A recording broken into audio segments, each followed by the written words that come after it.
Hey guys, John here. As many of you know, I've been an electrician for over 40 years. And today I want to share 7 things that as an electrician, I refuse to do. Some of these things may seem small, but they could cost you time, money, reliability, and even safety in the long run. Some of these habits may surprise you, while others may be things that you're doing right now. And I'll share one tip to avoid that could cost you hours of troubleshooting if something goes wrong. So let's jump right into it. First one on the list is rotating or rocking your wire strippers when stripping wire. What do I mean by rotating and rocking? Really 2 things. The first one is spinning the strippers around the wire, which isn't necessary and can actually damage the wire. The second one is rocking the strippers left and right. This is also not necessary and will definitely damage your wire. When you do this, it actually starts to cut into the copper, which can lead to connection failure over time. It's especially damaging to stranded wire.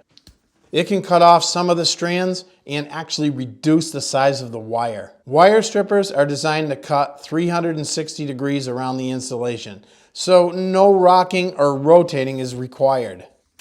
This is what I do. Put the wire in the proper slot on the wire strippers. This is 14 gauge solid copper, so I want the 14 gauge solid slot. Compress the strippers all the way down, and then just slightly loosen your grip and pull the insulation straight off the wire. This will give you the perfect result every time. Once we have our wire stripped, it's time to make our connection.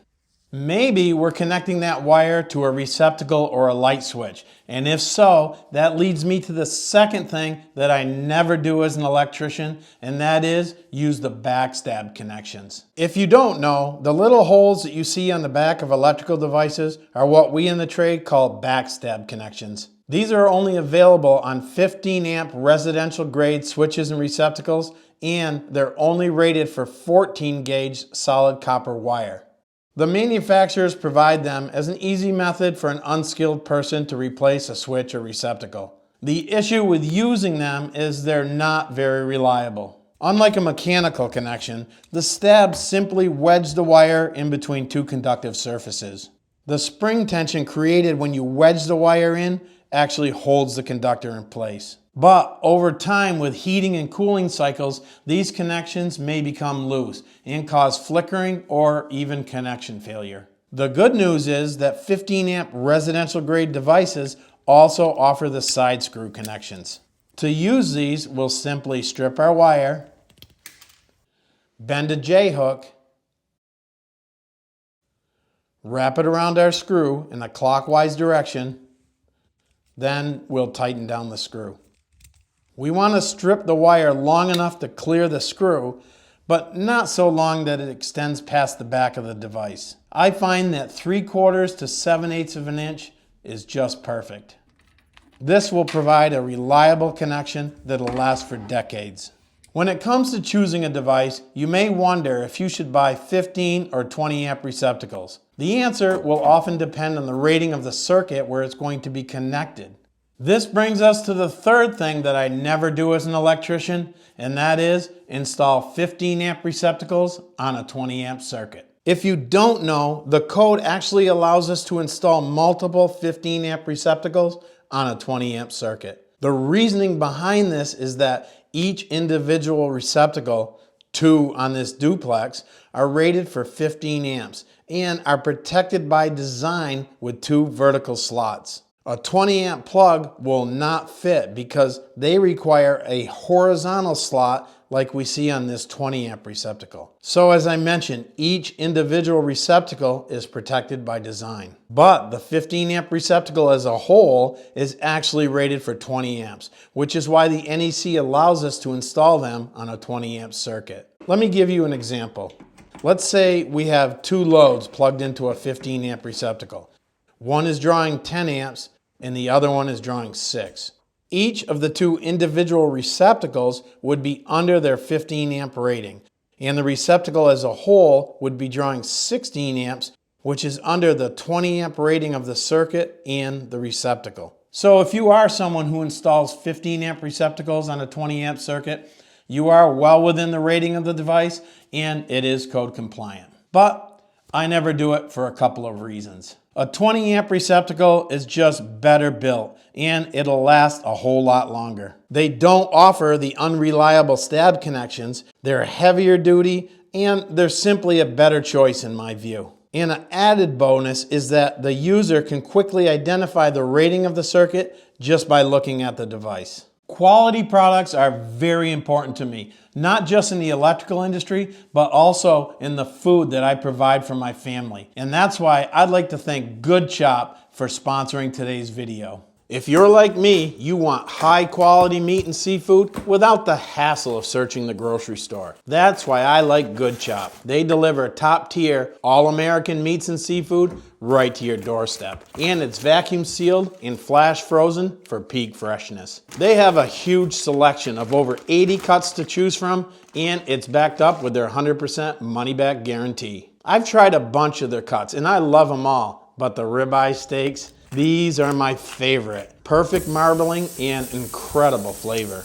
If you want to stock your freezer with premium meats and save money, go to goodchop.com/YouTube and use code BackyardMaine130 or click the link in the description below to get $130 off across your first 4 boxes. That's goodchop.com/YouTube and use code BackyardMaine130 to get $130 off across your first 4 boxes. Okay, moving on. Let's talk about wiring 3-way switches. As many of you know, there are several methods that have been used to wire 3-way switches over the years. A few of them have been banned for a long time, and another one isn't compliant in most applications due to a change in the 2023 National Electrical Code. That pretty much leaves us with the standard method and the dead-end 3-way method, which brings us to the 4th thing that I never do as an electrician, and that is wire a dead-end 3-way. If you don't know, the dead-end 3-way method is used when the power feed and the cable to the lights enter the same box. With this setup, we run a 3-wire cable from switch 1 over to switch 2, but that's it. The red and white wires will be travelers, and the black will come back to the first switch box as a switch leg where it'll eventually connect back up to the light. That second switch is now considered a dead end because the circuit cannot continue on from there. This method leaves the first box a bit cluttered, with either 3 or 4 cables depending on whether the circuit continues on from that box. We have to be careful here to make sure we install a large enough box for all those conductors. When I wire 3-way switches, I always try to use the standard method, which has the power feed enter one switch box and the light feed enter the other. With this method, the 3-wire cable between switches will have black and red travelers, and the white neutral wire will carry on to the second box where it connects to the neutral wire up to the light. The black wire up to the light will connect to the common screw on the 3-way switch. This method is clean, simple, and easy for the average person to understand.